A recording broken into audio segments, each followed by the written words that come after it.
Sin was a young woman with a fascination for a vintage furniture.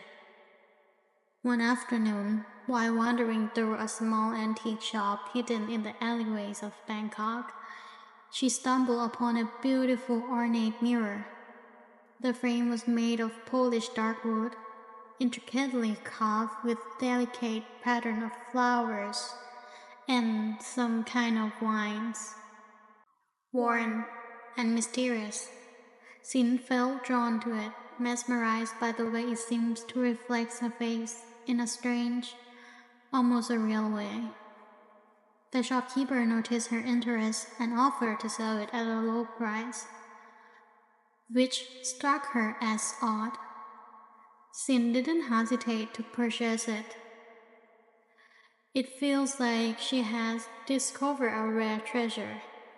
The shopkeeper gave her a strange look as she left, muttering under his breath, "Take care, not look too long." Sin didn't think much of his word and brought the mirror home, hanging it proudly in her living room. She admired the way it made her small apartment look more elegant, almost enchanted. But at night, the strange things began to happen. As Sin was getting ready for bed, she walked past the mirror, catching her reflection out of the corner of her eyes. She felt a chill, but brushed it off, telling herself it was just a draft. But then, as she looked closer, she noticed something that made her pause. Her reflection seemed to move a split second after she did. She stepped forward, waving her hands.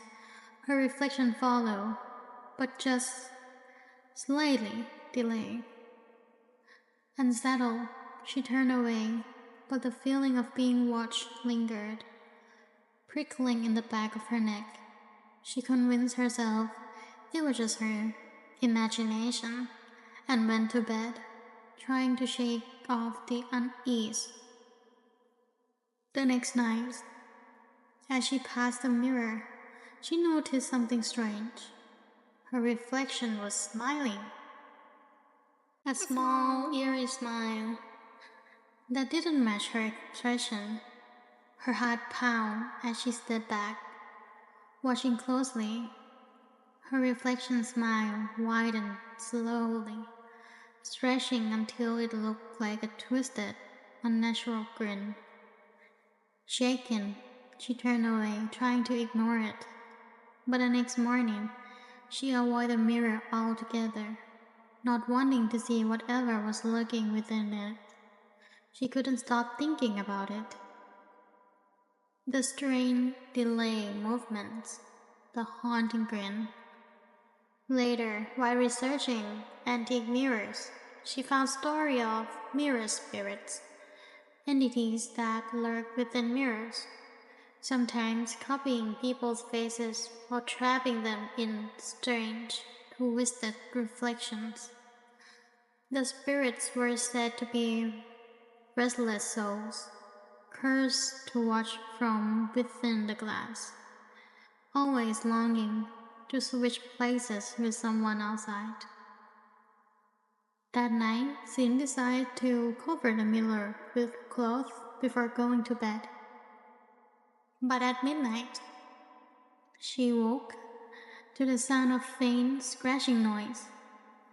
She lay in bed, listened closely, and realized it was coming from the direction of the mirror.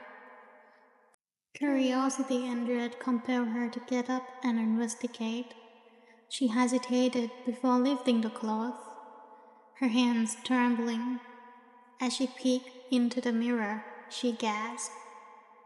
Her reflection was there, but it was no longer smiling.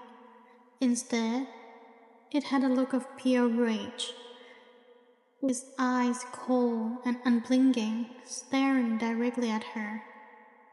The scratching grew louder, and she realized it was coming from inside the glass. Her reflection raised a hand and pressed it against the inside of the mirror, as if trying to reach out and grab her.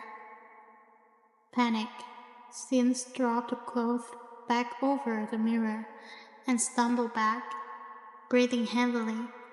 She couldn't shake the feeling that whatever was in that mirror wanted more than just mimic her. It wanted to replace her. Desperate, Sin decided to return the mirror to the antique shop the next day, but when she arrived, she found that the shop was closed, the window dusty and covered with grime, as if it hadn't been opened for years. She confused. She asked the neighboring shop about it, but he only looked at her with a puzzled expression. That shop closed down ages ago. No one has been in there for years. She was stunned. The memory of the shopkeeper's strange warning came flooding back. Take care not to look too long. That night, Sin did her best to ignoring the mirror, but as the hour passes, she felt a cold dread seeping into her room. At midnight, she heard it again, the faint scratching, now sounding desperate, urgent. The scratching became louder, more frantic, until she could hear it no longer. Against her better judgment, she lifted the clothes once more. Her reflection was standing there, perfectly still, but it wasn't copying her movement anymore.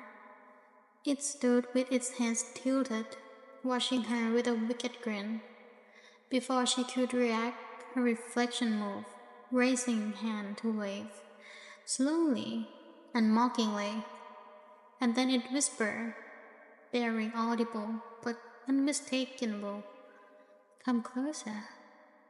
Frozen, but she couldn't resist. She stepped forward the mirror. Her eye locked onto her reflections. The reflection reached out its hand, pressing against the glass. Sin felt her hand moving, as though it had its mind of its own, mirroring the movement until her palm was pressed against the cold glass. For a split second, she felt a strange, pulling sensation, as if she were being dragged forward. She tried to pull away, but her hand was stuck onto the glass. Her reflection, grinning wider, its eye filled with a sinister triumph. Suddenly, the room spun. She was no longer standing in her living room. She was inside a mirror, looking out at the world she had just left. Her reflection, now free, now her double, stood on the other side, adjusting its expression to match her own horrified face. As she watched helplessly, her double walking away, leaving her trapped within the mirror, screaming silently, unable to escape. And now, she waited in the glass, watching and hoping for the next unfortunate soul to peer too deeply into the mirror, just as she had.